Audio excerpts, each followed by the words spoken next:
mau cek kucingnya piometra atau enggak, langsung aja gitu bawa ke dokter hewan atau bisa nanti kita... di USG atau X-ray itu baru kelihatan. Salah satu di antara dua itu. Betul. Tapi kalau dari penampakan fisik akan sedikit susah ketika piometranya masih kecil atau tipe-tipe piometra tertutup. Jadi piometra itu ada tipe terbuka, tipe tertutup. Kalau terbuka, nanahnya keluar lewat kelamin karena serviknya atau lubang peranakannya kebuka. Tipe tertutup, lubang peranakannya dia nutup, jadi nanah yang di dalam nggak bisa keluar. Kadang seolah-olah bunting, kadang puting pun memproduksi susu karena tubuh meresponnya dikiranya bunting. Kalau teman-teman contoh, kok ini ada bunting tapi udah 2 bulan kok nggak keluar-keluar, bahkan udah hampir 3 bulan, harus curiga. Jangan-jangan di USG tanpa X-ray itu dia kelihatan ya? kelihatan.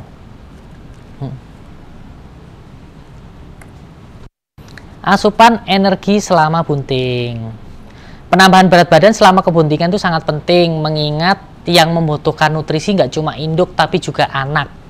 Dan jumlah anak juga menentukan jumlah nutrisi yang diperlukan karena dia harus sharing. Yang kedua, jika pertambahan berat badan tidak cukup, produksi air susu juga akan tidak cukup juga. Karena nutrisi yang dimakan induk dipakai untuk dia, dipakai untuk anaknya, dan dipakai untuk produksi susu nantinya. Penambahan berat badan yang ideal selama kebuntingan, yang pertama sekitar 40% dari berat bunting. Kedua, awas obesitas. Dan berat badan tidak boleh lebih dari 45% atau kurang dari 30%. Controlling berat badan dan kecukupan nutrisi anak dengan USG. Kita biasanya untuk ngecek apakah nutrisinya cukup atau tidak dengan USG. USG kebuntingan usia 3 minggu atau 4 minggu. Terus kebuntingan yang 2 bulan mau lahiran. Di kebuntingan pertama untuk evaluasi enggak. Kadang kelihatan tuh kantong satunya besar, satunya kecil. Artinya nutrisinya kurang nih. Meskipun makanannya bagus, harus di-upgrade. Atau dikasih protein yang lebih tinggi lagi. Biar ukurannya seimbang. Terus semisal kadang ada bentukan kantong nggak kebentuk, nggak kelihatan ada anaknya, bisa juga dia nggak berkembang karena nutrisinya kurang. Kita berharap yang kantong kebentuk tadi nantinya tumbuh jadi anak.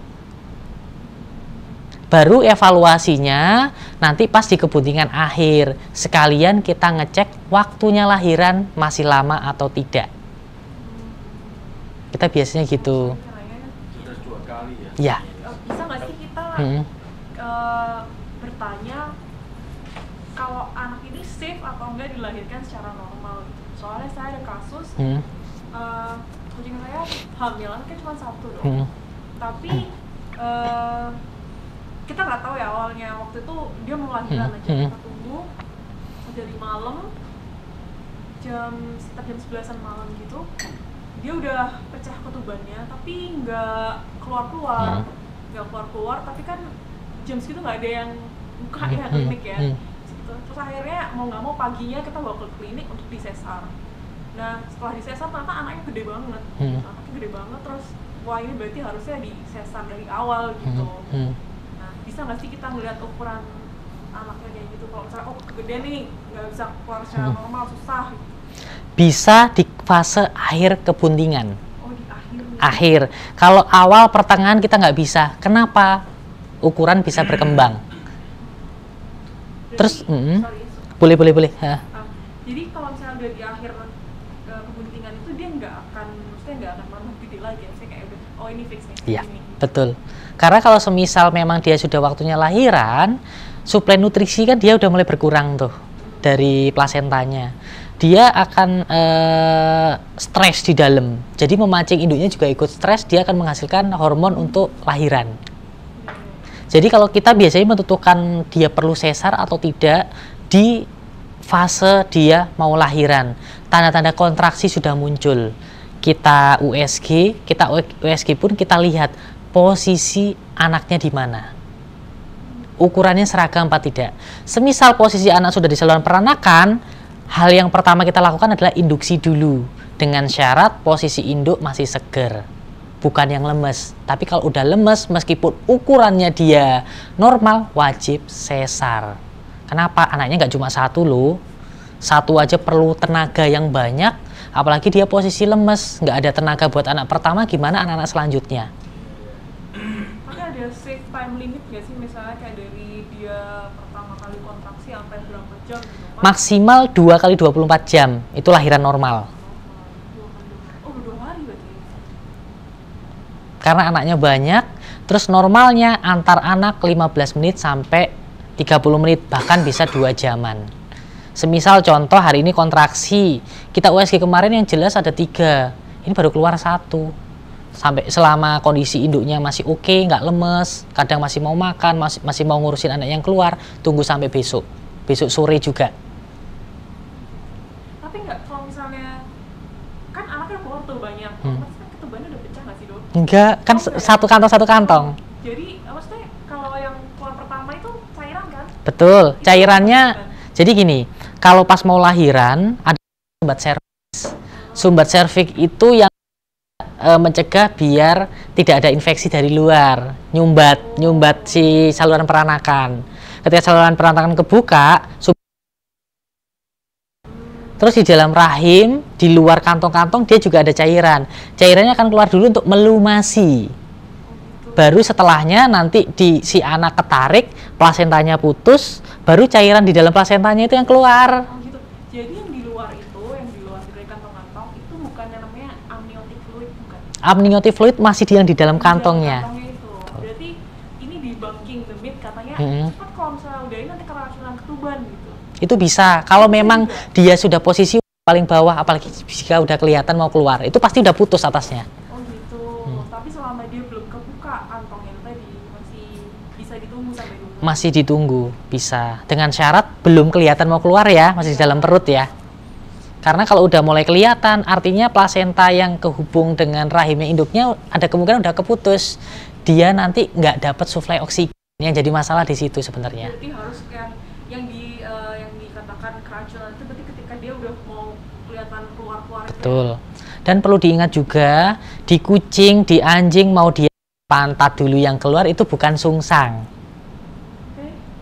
Kadang ada bilang ini anaknya sungsang gitu, karena yang keluar pantatnya dulu. Enggak. Jadi kalau pada manusia iya. Kenapa? Bentuk selubungnya itu berbeda. Anjing kucing dari kepala atau dari pantat dua-duanya adalah normal. Karena ketika dia pertama kali keluar, kaki depan belakang kan gini. Dan itu normal. Malah dari beberapa literatur menunjukkan lebih banyak posisi dari pantat dulu yang keluar dibanding kepala dulu. Kamu yang dikatakan sungsang itu seperti apa? Robek nyangkut. Itu sungsang. Tapi kalau normal, tapi keluar dari pantat dulu, tetap normal. Tapi kalau udah mau keluar nyangkut karena kebesaran, itu sungsang. Atau dia udah mau keluar tapi kadang udah keluar nih, kaki belakangnya satunya masih nyangkut ke dalam, itu sungsang. Oh, berarti selama dia nggak nyangkut dia nggak sungsang. Itu normal. Namanya posisi posterior. Jadi belakang.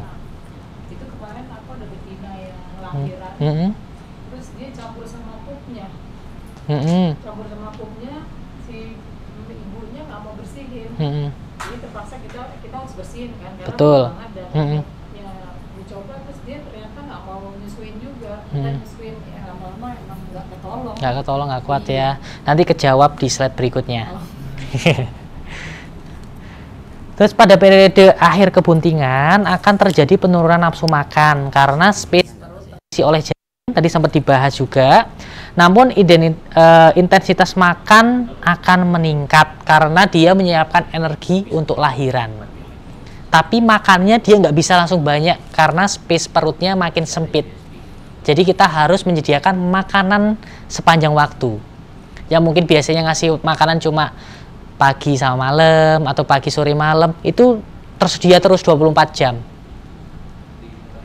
Dry food ya? Betul. Jadi dia bisa makan sedikit-sedikit sesuai dengan isi perut. Misalnya ini yang mother baby ya? Iya, mother and baby.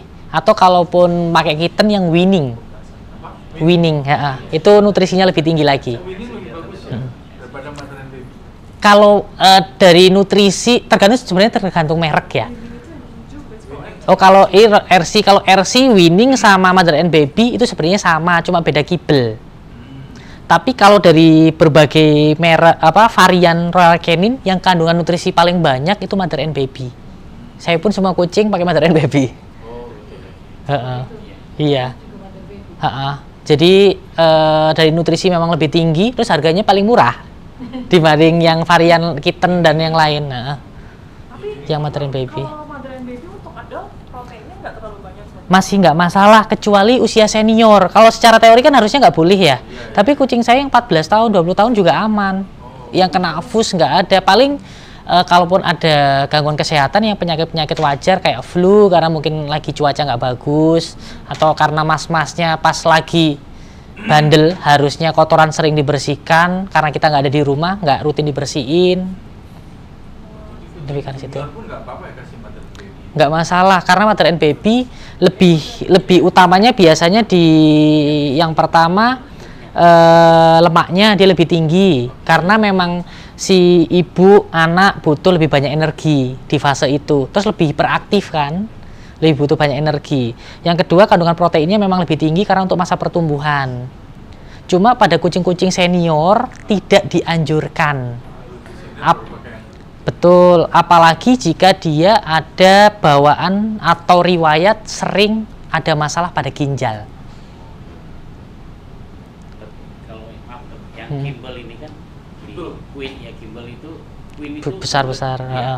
Itu banyak yang tidak senang dari kecil sampai termasuk yang bunting itu nggak mau. Apakah ada pengaruh itu dok ya? Dia lebih senang yang tadi Mother and Baby. Gini, kalau Mother and Baby dia memang kecil-kecil. Ya. Kalau Queen dia agak gepeng, bulat agak besar. Sebenarnya berminyak itu malah kandungan lemaknya dia lebih tinggi sebenarnya. Tapi banyak agak doyan, makanya kadang saya upload dengan snack baru diajar. Itu boleh. Sama daging. Cuma memang aromanya paling menyengat sih Mother and Baby sih dibanding Queen.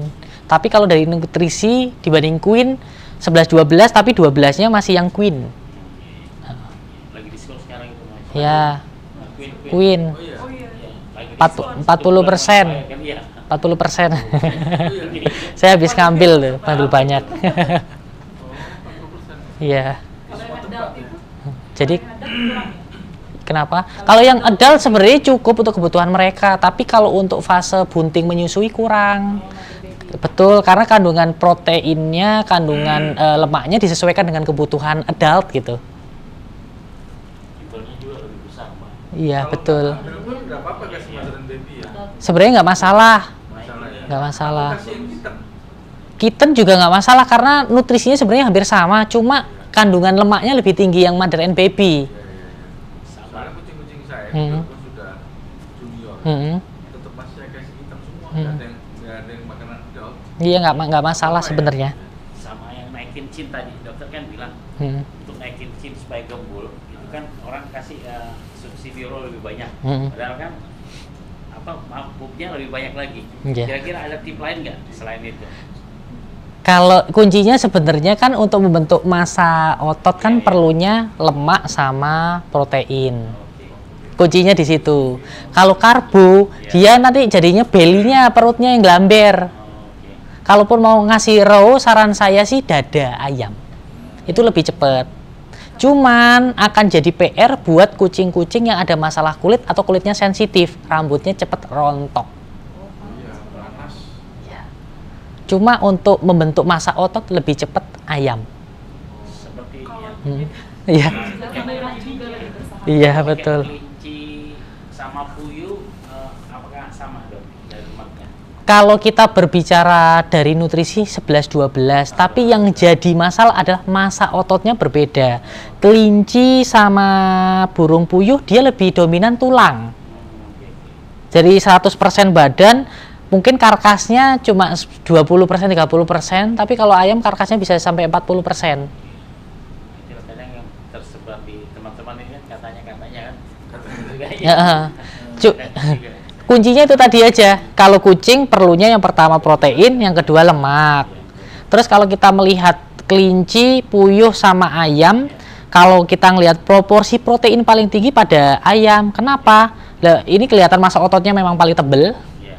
Kalau puyuh, apalagi puyuh tulang semua. Betul ya. Lebih murah lagi. Kita aja mau makan kan juga susah tuh banyak tulang kan. Cuman kalau ayam tuh taurinnya tinggi kan. Betul. Itu malah gampang cepet apa suka mencret apa gimana. Kalau mencret itu sifatnya individual. Kalau semisal dia ada intoleransi terhadap bahan tertentu. Kalau kebiasaan, kalau saya di rumah dok, kalau pagi-pagi ini semua raw food saya campur dengan sayuran seperti brokoli, kentang, sama wortel. Apakah itu aman dok? Enggak. Saya tidak menganjurkan pemberian sayuran pada kucing. Iya. Kecuali anjing. Pencernaan mereka berbeda. Kentang itu karbo sama aja kayak dikasih nasi. Oh, oke. Terus sayuran-sayuran tadi daripada dikasih, kan niatnya mungkin ngambil seratnya, ngambil vitaminnya, mineral kan. Mending beli aja premix, mau Nutri Plus Gel itu kan udah komplit, tinggal dicelatotin gitu aja. Premix itu istilah untuk vitamin. Oh, vitamin. Salah satunya Nutri Plus. Itu kan udah ada vitaminnya, udah ada apa namanya mineralnya. Kalau wheatgrass, Wheatgrass boleh. Kalau wheatgrass itu lebih ke arah kita membantu untuk kucing-kucing yang rambutnya rontok biar muntah hairball. Fungsinya lebih ke arah sana. jadi dia nggak memenuhi serat ya. Dan biar nggak Karena biasanya dia kalau udah merasa perutnya dia enak, nggak ada rambut, nggak bakal dimakan. Karena itu insting alamiah kucing untuk menangani perutnya nggak enak. Karena dia tahu di situ ada rambutnya gitu. Dok, kalau dietnya kucingnya, apakah kita langsung kurangin aja porsi makannya atau? Untuk diet pakan tidak boleh drastis. Nanti akan terjadi namanya ketosis, sama kayak manusia.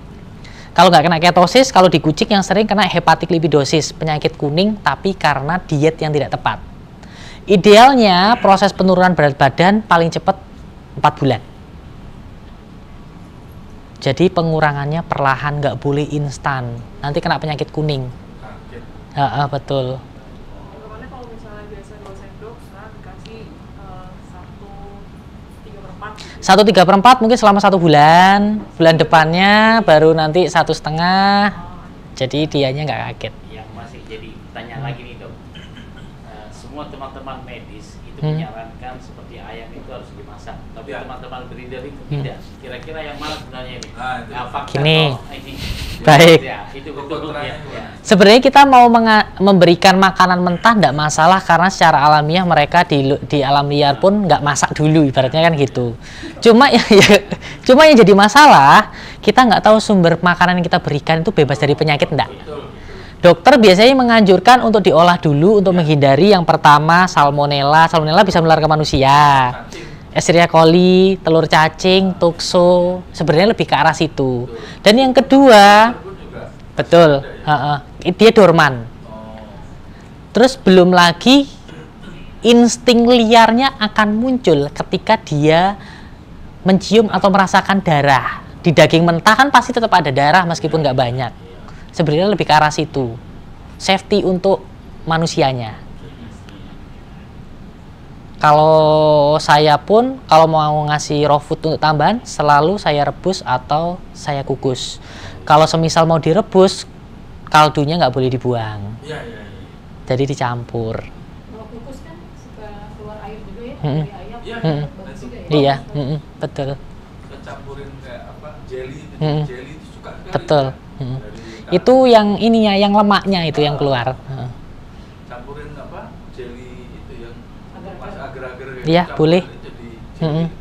senang sekali. Boleh, itu boleh. Apa itu yang Nggak masalah. jelly itu ya? Jelly untuk Agar-agar kan Agar-agar. boleh. Malah kadang ada juga kasus diare orang ngasih tempe itu nggak boleh. Yang pertama dia sumbernya nabati. Yang kedua kan dari fermentasi. Dari berbagai penelitian produk-produk fermentasi ada ragi itu jangka panjang bisa micu gangguan reproduksi. Yang paling sering terlihat itu di sapi. Sapi kan biasanya pemberian di rumput buat mereka kan harian, tapi kalau kucing kan enggak. Jadi penelitiannya belum banyak. Terus yang kedua, kita selalu menganjurkan biasanya pakai agar-agar. Kenapa?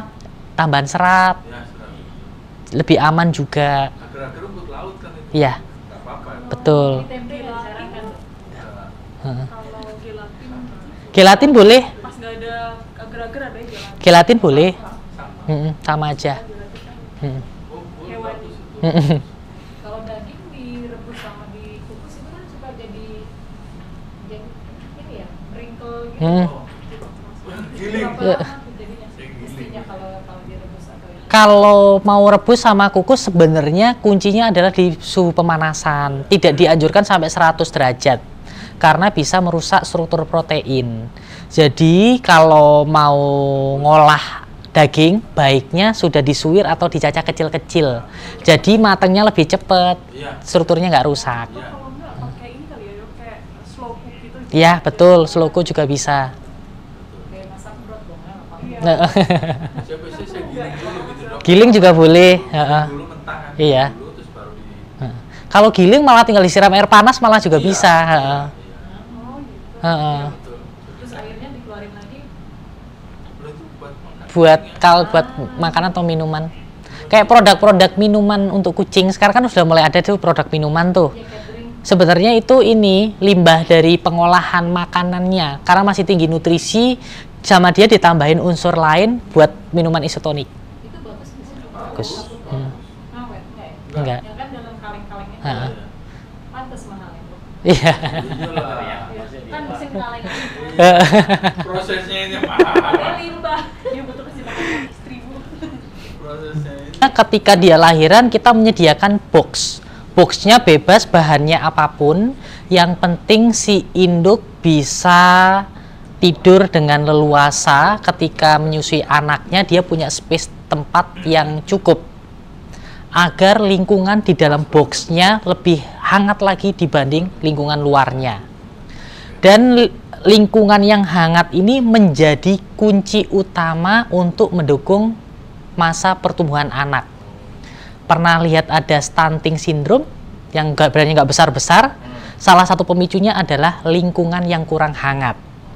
Kenapa? Lingkungan yang hangat membuat perkembangan usus berjalan lebih optimal. Di usus itu ada namanya fili usus, kayak cacing-cacing tapi bagian dari usus yang fungsinya untuk nyerap makanan. Si fili usus ini berkembang optimal ketika lingkungan tempat dia tinggal itu hangat. Lingkungan yang terlalu dingin menyebabkan perkembangannya itu tidak sempurna. Jadinya penyerapan nutrisinya tidak baik, dianya jadi cebol. Gede-gede. Iya, betul. Jadi suhu ini harus di Kurang kehangatan berarti. jadi jadi lingkungan yang hangat ini harus diperhatikan, apalagi ketika induk melahirkan.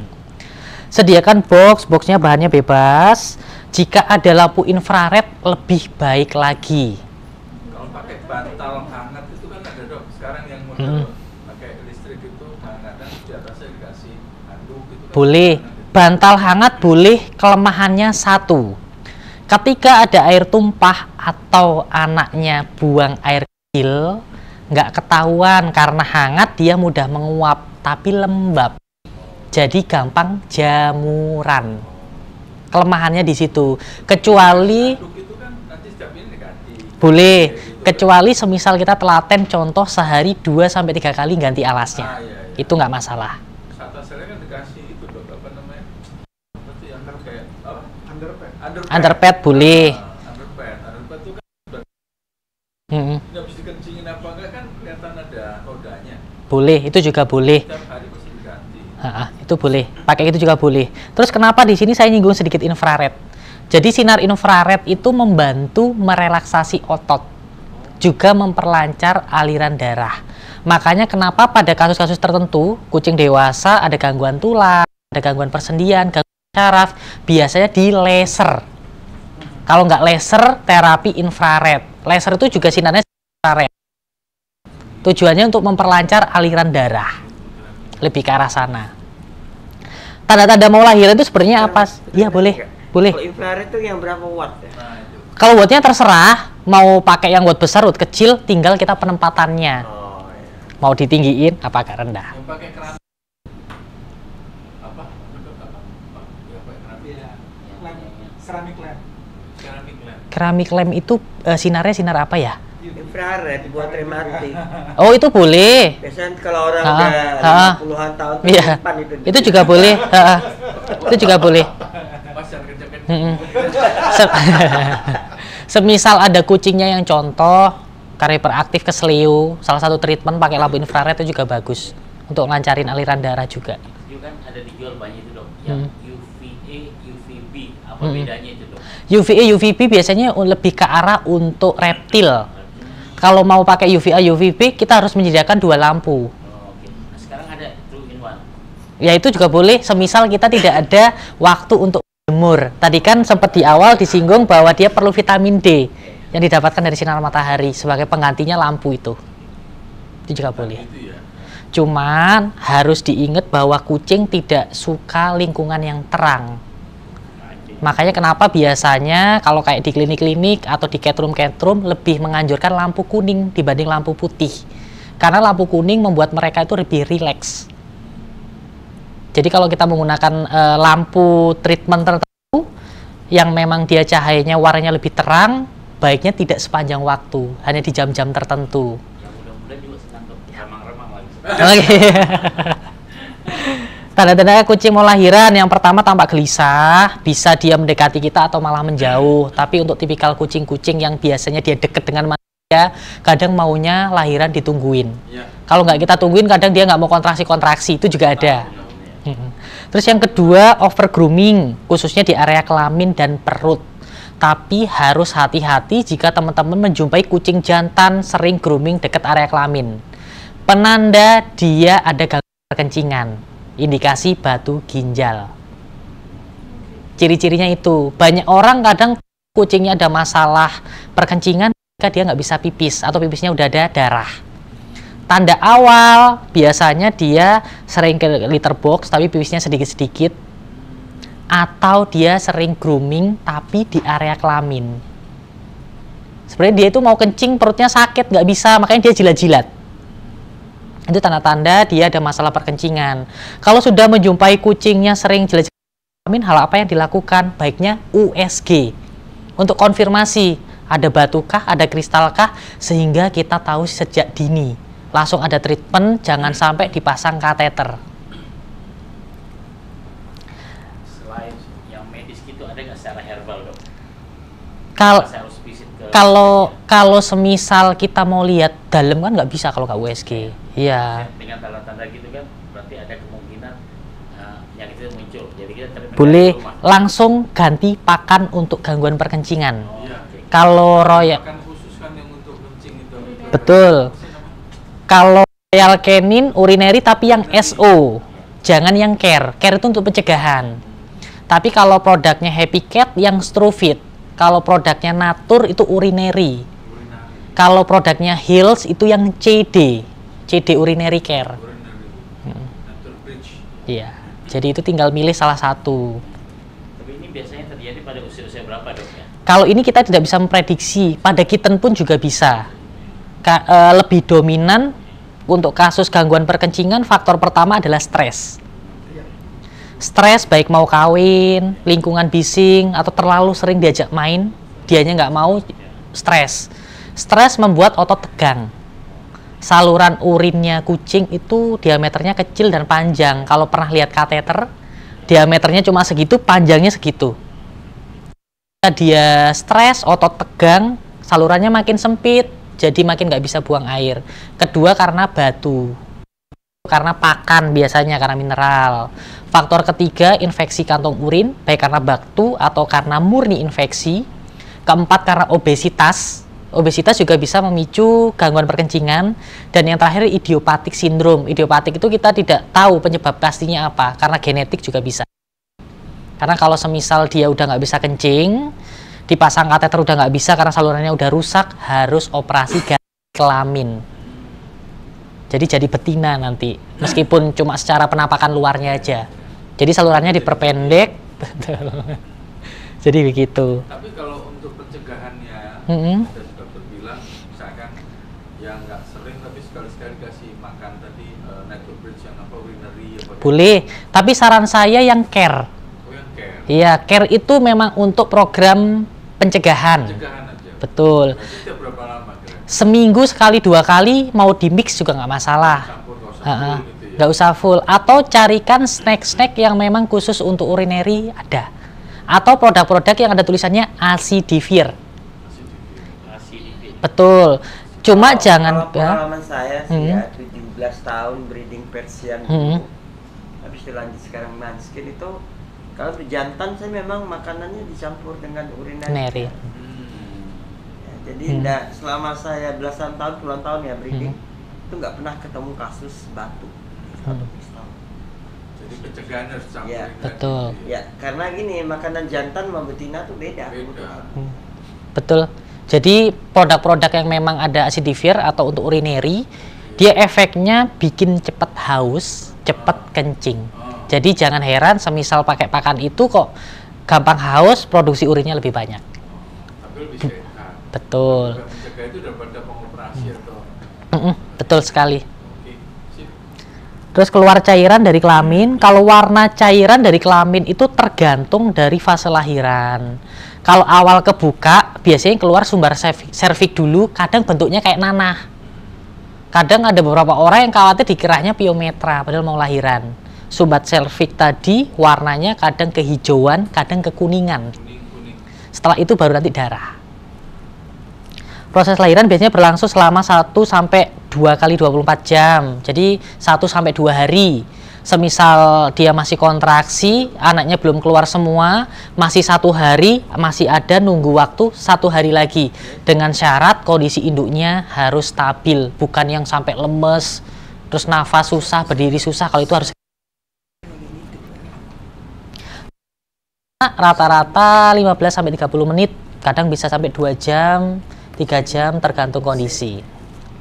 Gangguan penyakit yang sering muncul di fase lahiran, yang pertama ada cleft-palate. Jadi langit-langit mulutnya itu tidak terbentuk.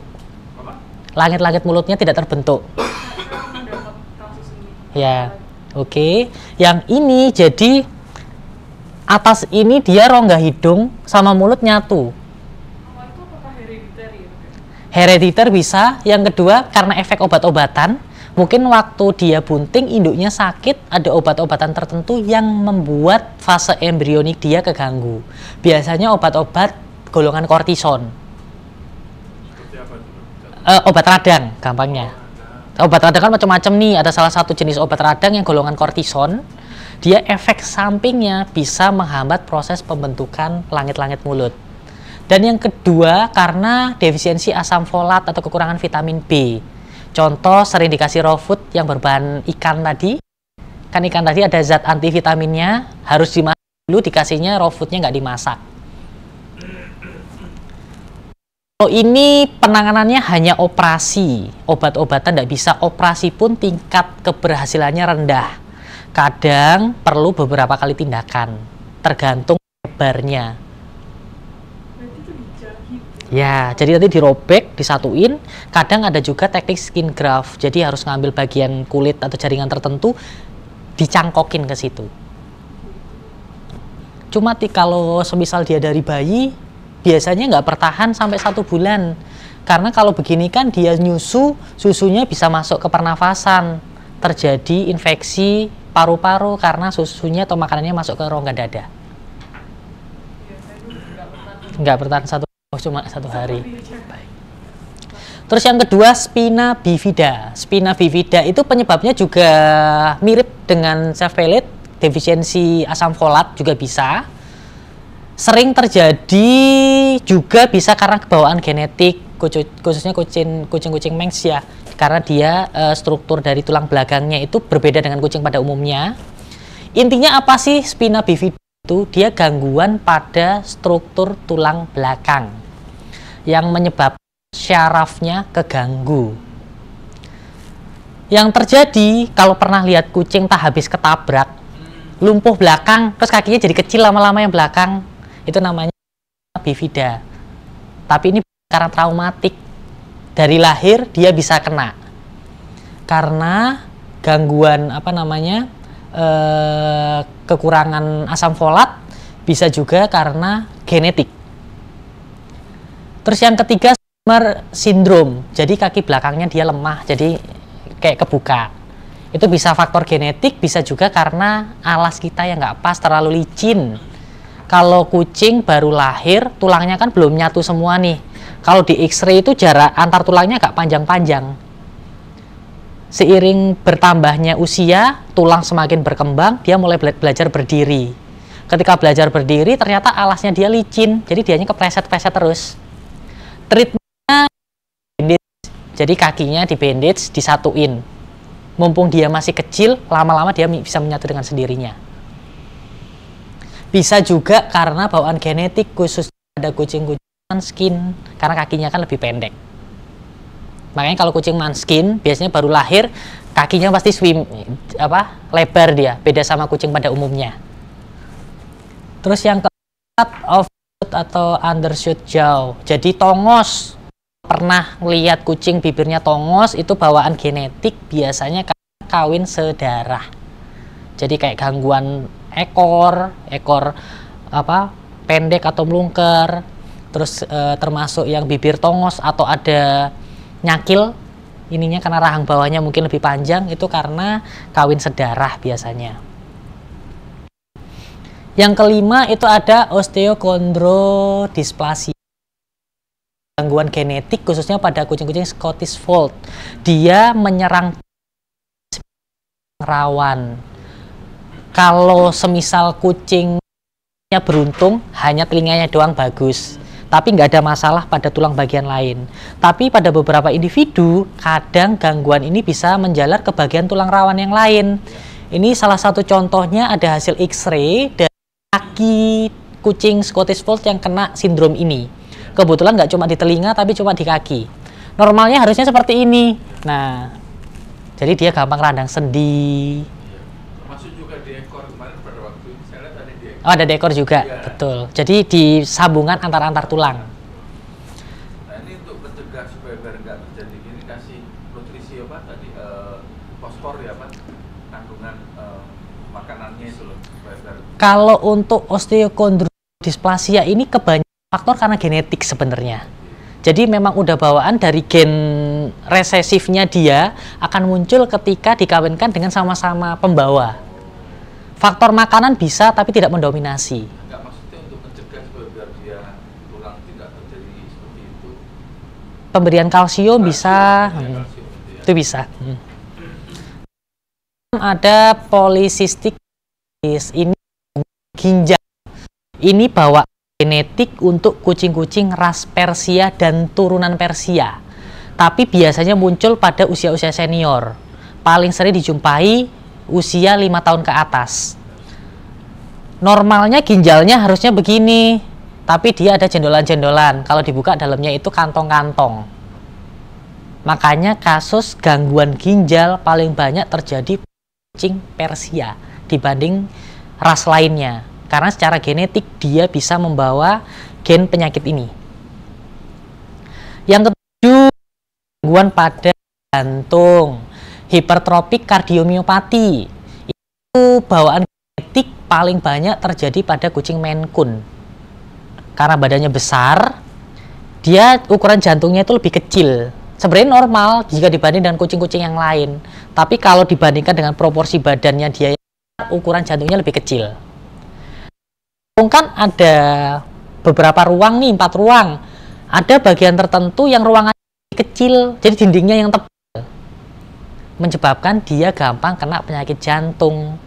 Atau ada kejadian Maine Coon dia over exercise, tiba-tiba kok mati mendadak atau gagal nafas, bisa jadi dia bawa gen ini. Cuma biasanya tidak banyak populasi kucing Maine Coon yang kena penyakit ini, kurang dari 10% kalau dari teori. Tapi kalau yang di ini bisa sampai 40%. Yang selanjutnya, perkawinan sedara juga bisa menghasilkan atopic dermatitis, ekor bengkok dan lain. Atopic dermatitis itu apa sih? Penyakit atopik, gangguan imun. Paling sering kalau pernah jumpain kulit bentuknya kayak kerak-kerak ketombe. Dikiranya jamur, diobati kok nggak sembuh-sembuh, makin banyak. Itu salah satu indikasi atopic dermatitis. Pemicunya karena genetik, biasanya kawin sedarah. Kalau ini salah satu atopic dermatitis juga, tapi yang bukan Penyakit kuling, korengan, sembuh, berulang. Ini juga bisa karena atopik dermatitis. Dia ada gangguan sistem imun. Kalau di manusia, autoimun yang bentol tuh. Kalau di kucing bentuknya begini. Tapi taunya gimana ya dok? Apa namanya, dia atopik atau hanya sekedar skin problem misalnya kayak kumis atau... Kalau ngelihatnya biasanya dari kalau yang bagus sebenarnya kan ambil darah untuk uji alergi. Tapi di hewan kan belum memungkinkan, beda teknologinya masih belum seperti di manusia. Jadi akan agak susah. Kalaupun memakai teknologi tes alergi yang dilakukan di manusia, sementara agen alergennya berbeda dengan yang pada hewan. Tapi kalau misalnya dia autoimun, ketika dites darah akan keluar nggak sih? Gak kelihatan. Kecuali pas dia posisinya ngedrop. Biasanya kadar sel darah putih, khususnya basofil atau eosinofil, dia naik. Gitu. Hanya ketika ngedrop aja. Kalau pas imunnya bagus, kadang ini bentuk penyakit kulitnya dia berkurang. Cuma kalau teman-teman contoh jumpain ini sering banget kena penyakit kulit, jamur udah nggak ada, kutu nggak ada, diobati pas diobati dia berkurang, obat berhenti kok dia muncul lagi, ada indikasi bawaan atopik dermatitis. Tapi paling itu out of nowhere ya, maksudnya dia nggak ada nggak sakit atau gimana, tiba-tiba dia ketombean itu atopik. Tapi ketombenya ketika kita bersihkan, kadang kan kita pakai produk-produk yang memang untuk angkat ketombe, contoh kayak sebazol, malasep dan jenisnya. Kalau jamur, semisal kita bersihkan, dia nggak nyisain ketombe, tapi akan bentukan kadang kulit jadi merah-merah. Tapi kalau ini, ketika habis kita mandikan, keraknya keangkat, sehari 2 hari kemudian akan bentuk kerak tebal lagi. Oh gitu. Ya, itu ciri khas atopik dermatitis. Kalau itu udah bawaan genetik, tidak bisa disembuhkan 100%. Kuncinya harus menstabilkan sistem imun, dan kita membuat kulitnya lembab.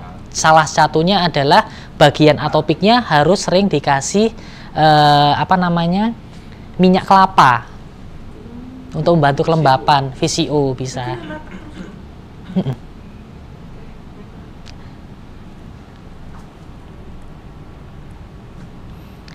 Yang selanjutnya sering lagi, yang pertama distokia. Tadi distokia sempat dibahas ya. Jadi distokia itu bukan berarti dia lahir yang keluar pantat dulu, disebut distokia, itu termasuk kategorinya normal. Distokia intinya anak nggak bisa keluar, baik karena ukuran yang terlalu besar atau dia sudah robek tapi ada bagian tubuh tertentu yang nyangkut. Itu distokia. Kalau ini kucing ras kecil biasanya. Manskin. Kalau kucing ras besar biasanya tidak, karena tulang pinggulnya dia lebih lebar. Sementara ukuran anak ketika dilahirkan biasanya nggak begitu jauh selisihnya dengan kucing-kucing ras lain. Kalau di teman-teman ini dok, biasanya kan 2 minggu sebelum lahiran itu diberikan asumsi seperti minyak ikan, termasuk minyak yang Arab ini. Kalau kita biasa Zaitun. Ya. Apakah benar itu dok? Bisa memperlancar? Minyak ikan bisa lebih gini. Minyak ikan kandungan omega 3, omega 6 dia lebih tinggi. Dia sifatnya sebagai antioksidan. Antioksidan dia memperlancar peredaran darah. Harapannya sirkulasi darah dia lancar. Ketika nanti dia mau lahiran, karena sirkulasi darah lancar, jantung juga stabil, laju pernafasan juga stabil. Jadi mendukung ketika dia mau lahiran, prosesnya berjalan dengan baik. Lebih ke arah sana nantinya. Boleh. Tapi kalau terkait minyak zaitun, dia kan sebenarnya mirip kayak VCO ya, cuma bahan bakunya beda. Kalau kami tidak menganjurkan pemberian minyak-minyakan dengan tujuan untuk suplementasi. Kenapa? Terlalu tinggi minyak yang diberikan bisa memicu gangguan pencernaan, memicu gangguan empedu. Kenapa? Empedu, kantong empedu dia menggunakan enzim yang berfungsi untuk mencerna lemak. Ketika di pencernaan terlalu banyak, kerjanya dia meningkat, jadi radang. Yang terjadi apa? Kotoran gampang terbentuk lendir karena lemak-lemak tadi tidak tercerna. Kalau manusia kan kadang ada yang diet minum Senicol tuh atau obat sejenisnya, mesti kalau buang kotoran banyak lendir-lendirnya. Yang terjadi sama, jangka panjang tidak baik. Cuma bedanya kalau Senicol kan obatnya menyelubungi si lemak biar nggak keserap. Tapi kalau minyak-minyakan tadi tidak diselubungi tapi memaksa si kantong empedu bekerjanya lebih kenceng, lama-lama jadi radang. Sama kayak kita kan ada minyak goreng yang bisa diminum, tapi bukan berarti kita minum minyak gorengnya tiap hari kan, ibaratnya gitu. Kalau kasih TF, transfektor. TF itu sedikit kontroversial. TF bahan baku utamanya kuning telur dan dia dari susu sapi. Penggunaan pada manusia terbukti efektif untuk berbagai kasus termasuk meningkatkan imunitas tubuh.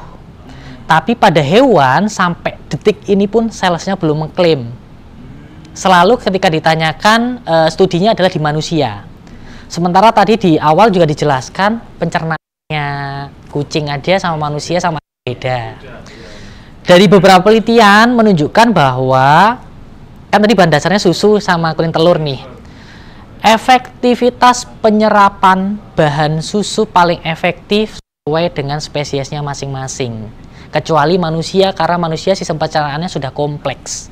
Mau dia dikasih susu kambing, sapi masih bisa nyerap, tapi anjing kucing tidak. Penyerapannya sangat rendah. Pada kucing, efektivitas penyerapan bahan nutrisi dari sapi tidak lebih dari 40%. Artinya efektivitas penggunaan TF pada anjing kucing tidak seefektif dibanding penggunaan pada manusia.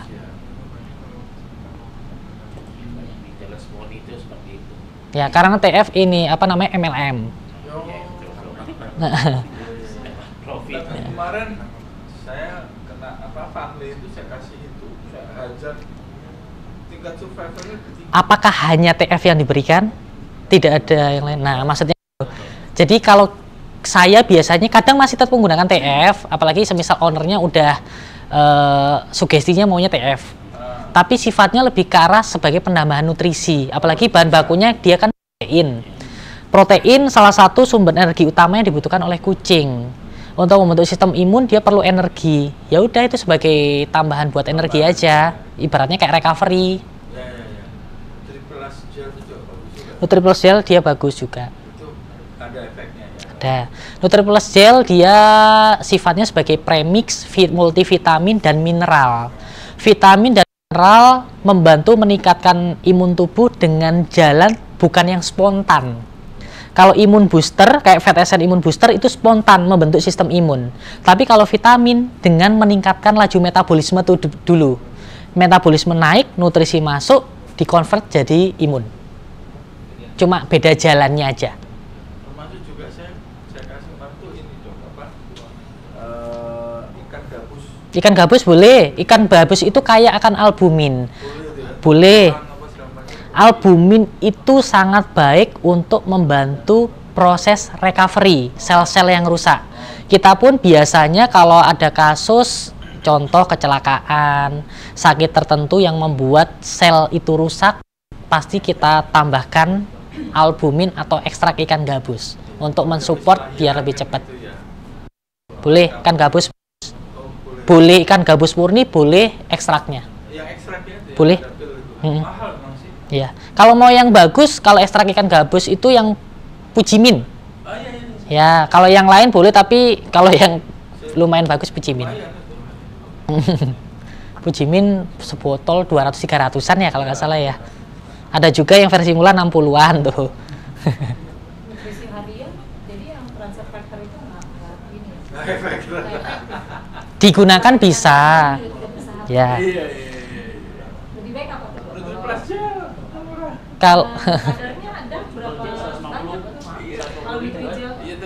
Nutrijel kalau anjurannya sih sehari cuma 1 garis. Ini aja kan kalau yang kecil kan paling sebiji jagung doang ngasihnya. Segini. Kita juga segitu. Oh, sama kadar kita. Iya. Terus dia apa? Ngejar terus kalau cuma sedikit. Maunya harus banyak sekali. Nah, kalau saya sih jujur ya nggak pernah kasih vitamin macam-macam. Karena lihat dari makanannya Pak. Betul. Ya, Makanan aja udah cukup. Setiap makanan itu kan kita makannya, cari makanan tuh lihat komposisinya. Mana yang kurang kebutuhan kucingnya kita tambahkan. Nggak perlu dijejelin vitaminnya, Dok ya. Iya, betul. Levernya rusak loh. Vitamin sifatnya hanya tambahan. Capek lever sama ginjalnya membuang lagi. Iya. Belum lagi yang punya juga capek mikirin aduh uangnya dari mana lagi. makanya saya kalau semisal kayak gini saya selalu sharing, daripada yang mahal tapi kurang efektif ya mending alternatif yang lain lebih ramah tapi juga bermanfaat untuk kucingnya gitu maksudnya. Terus yang 10 tali pusar melilit. Kadang kan ada beberapa induk yang kadang nggak mau motong tali pusarnya ya. Kadang kalau kita biarkan dia melilit.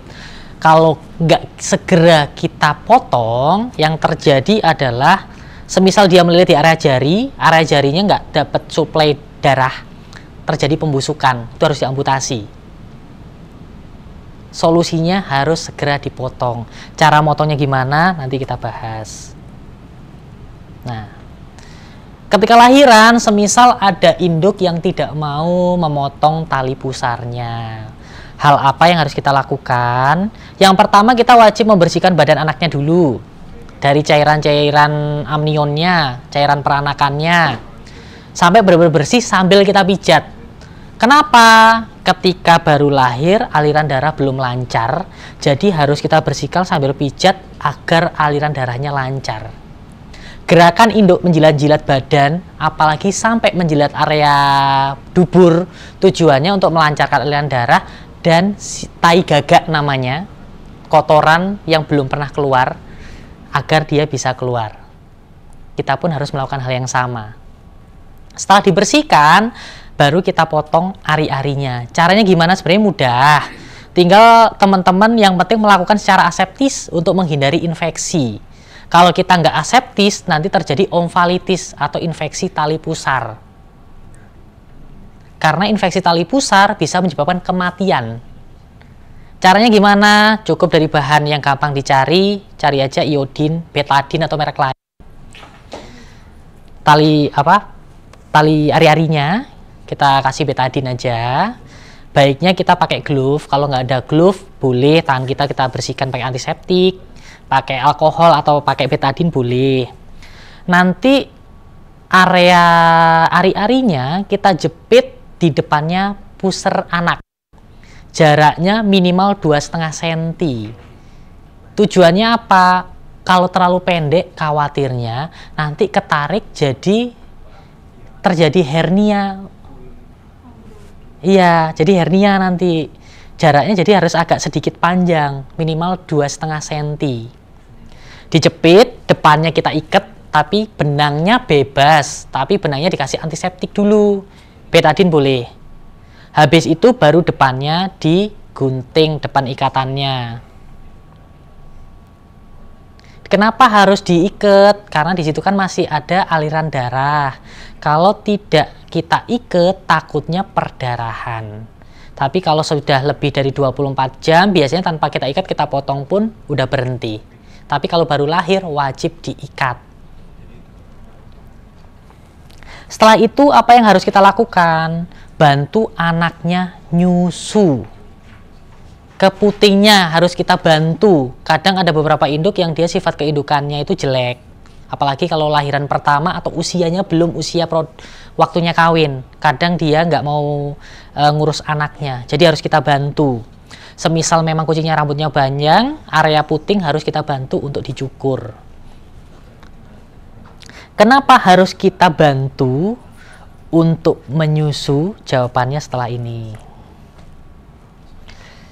Di sini ada masih fase laktasi atau menyusui. Kitten mulai belajar makan usia 4-5 minggu. Makanya kenapa kalau udah usia 1 bulan, biasanya anaknya itu belajar makan makanan induknya. Jadi kalau teman-teman punya kucing yang anaknya sudah mulai usia 1 bulan, pakannya harus diganti yang kibelnya lebih kecil agar anaknya tidak kesusahan untuk belajar makan. Nutrisi yang diperlukan gunting dan menyusui. Omega 3, omega 6 tadi mau dikasih tambahan fish oil, itu nggak masalah. Terus taurin, jadi untuk kesehatan matanya biar nggak defisiensi taurin. Kalau sudah komersial food sih sudah ada taurinnya. Tapi kalau mau kasih raw food wajib ditambahin taurin, baik taurin yang sediaan pabrik maupun ditambahkan organ dalam. Kalau organ dalam yang tinggi taurin itu dari jantung. Nutrisi spesifik laktasi, karnitin. Karnitin itu dia vitamin B juga. Dia itu konversi dari lisin. Kalau semisal dia kekurangan, biasanya gangguan metabolisme. Terus produksi susu jadi menurun. Jadi kalau ada masalah produksi susu, bisa jadi dia defisiensi lisin. Jadi nggak melulu kekurangan protein, nggak melulu kekurangan kalsium. Terus immunity booster itu juga wajib diberikan karena di masa ini imunitas anak belum optimal, induk pos lahiran kondisinya juga lebih lemah, jadi lebih rawan sakit. Makanya banyak kasus pada usia ini induk kadang tiba-tiba flu, diare, padahal sebelumnya sehat karena imunnya lagi turun. Apa dok yang bagus ini?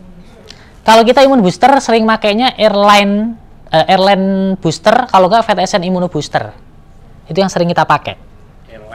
Airline atau yang FETSN imun booster. Airline itu tulisannya gimana ya, Dok? Airline. Terus ini tambahan lagi selama masa pertumbuhan kitten. Ini kata kunci untuk kita nanti merawat si kitten. Terjadi evolusi pencernaan karena ketika dilahirkan belum berkembang dengan sempurna. Tadi sempat disinggung bahwa ketika dilahirkan organ tubuh belum berkembang sempurna. Dia perlu lingkungan yang hangat untuk menunjang perkembangan organ dalam. Kunci perkembangan tubuh adalah perkembangan pencernaan dulu. Karena gerbang nutrisi ada di pencernaan. Pencernaan tidak berkembang optimal akan terjadi stunting syndrome. Memerlukan molekul yang kecil untuk mempermudah proses penyerapan nutrisi. Makanya kenapa waktu awal lahir harus susu dulu. Nanti pas belajar makan, kalau nggak makanan basah, teksturnya harus lembut atau kibelnya harus kecil agar mudah dicerna. Makanya kenapa pakan-pakan untuk kitten kibelnya selalu kecil-kecil. Imunitas tambahan akan didapatkan melalui kolostrum dan mulai berkurang kembali pada usia 4 minggu. Nanti untuk detailnya akan dibahas di belakang. Jadi pada intinya ketika dia dilahirkan, dia dapat imunitas dari induk, tapi belum optimal. Untuk menambah imunitas, dia perlu kolostrum. Terus imunitas yang sudah didapat baik dari kolostrum maupun warisan dari induk, nanti akan berkurang atau turun ketika dia usia 4 minggu. Nanti akan dijelaskan kemudian. Selama masa induk menyusui, induk saat melahirkan bisa memproduksi hingga 1/4 liter susu setiap harinya. Jadi dia memerlukan nutrisi yang lebih banyak. Jadi meskipun dia baru lahiran, kita jangan jadi menggampangkan. Mentang-mentang anaknya sudah keluar, kita tidak mempertimbangkan faktor nutrisi buat induk. Padahal dia perlunya lebih banyak lagi. Karena dia juga harus memproduksi susu. Susu yang diproduksi juga harus mengandung nutrisi yang tinggi. Jadi pakan juga harus tetap diperhatikan. Berikan pakan secara ad libitum, artinya apa? Terus menerus. Karena kalau sudah menyusui, kadang ada momen-momen dia fokus nyusui anaknya, jadi dia nggak makan. Kalau kita hanya memberikan di jam-jam tertentu, takutnya di jam dia mau makan, tempat makannya kosong. Nanti dia nyusuin lagi. Kita kasih makan, dia masih fokus nyusuin anaknya, nggak dimakan.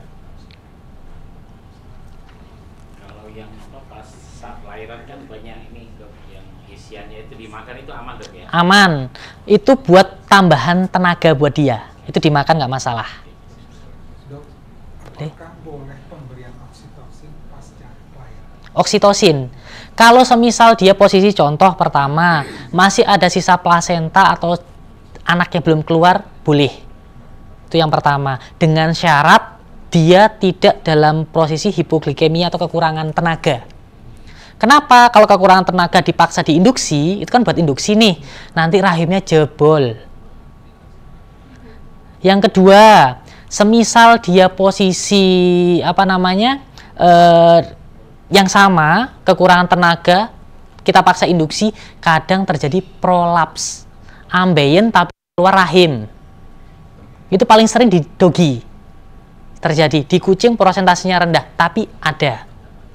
Terus yang ketiga, Kalau semisal contoh dia habis lahiran kok darah nifasnya harusnya sehari 2 hari dia udah bersih kok masih ada, boleh, tapi dengan dosis bukan untuk induksi, membantu mengeluarkan sisa-sisa darah, takutnya dia pendarahan melanjut karena ada infeksi. Jadi biar ibaratnya zat-zat peradangan, kuman-kuman biar keluar, sambil kadang dikasih antibiotik juga. Antibiotiknya apa? Kalau antibiotik buat sebenarnya antibiotik kan macam-macam ya. Kita cari antibiotik yang memang dia kerjanya bisa ke area reproduksi juga. Paling sering biasanya memberikan antibiotik golongan tetrasiklin. Paling sering. Jadi kalau betul. Terus kalau tetrasiklin hati-hati, apalagi pemberiannya dengan cara dibuka serbuk, dia gampang nempel. Jadi kalau nggak langsung kita kasih minum, dia akan radang tenggorokan, batuk. Ya, jadi batuk bukan melulu karena agen infeksi, karena obat juga bisa. Karena dia mungkin sama dokternya dikasihnya kapsul, terus dibuka, kita pipetin, kan masih ada nempel tuh. Dia nggak langsung minum, jadi masih ada sisa nempel, itu bisa bikin iritasi. Jadi harusnya semisal kita memberikan obatnya pipet, apalagi golongan tetrasiklin, harus kita spuit lagi air. Jadi yang nempel biar kegerus. Dok, mau nanya nih, boleh. Untuk pemberian imun itu apakah hanya di induknya atau babynya juga dikasihkan? Katanya kalau 2 minggu pertama itu sistem pencernaannya dia masih belum yang berfungsi secara optimal. Pada bayi baru dilahirkan tidak dianjurkan memberikan makanan, obat-obatan selain susu. Karena dia perlu untuk berkembang dulu. Cara untuk meningkatkan imun anaknya, kita perbaiki kualitas susu yang dihasilkan induknya. Jadi dia dari ininya, dari kolostrum dari. Betul. Berarti kalau misalnya ada kasus nih dok, anaknya flu, dia batuk, pilek. Usia let's say seminggu. Berarti yang diberikan berikan induknya, anaknya bisa kita treatment untuk dongkrak sistem imun dengan cara penjemuran. Kayak gitu. Jadi terus betul. Terus dipindah ke ruangan yang sirkulasi udaranya lebih bagus. Karena kadang flu timbul karena kadar amonia di dalam kandang meningkat. Amonia sumbernya dari urin dan juga dari feses. Cukup nggak sih dok kalau misalnya kita masukin apa namanya tuh yang air purifier, tapi kita nggak pindah ruangan? Bisa, selama area kandangnya tidak tertutup. Air purifier kan kebanyakan dia nyerap udara yang di atas.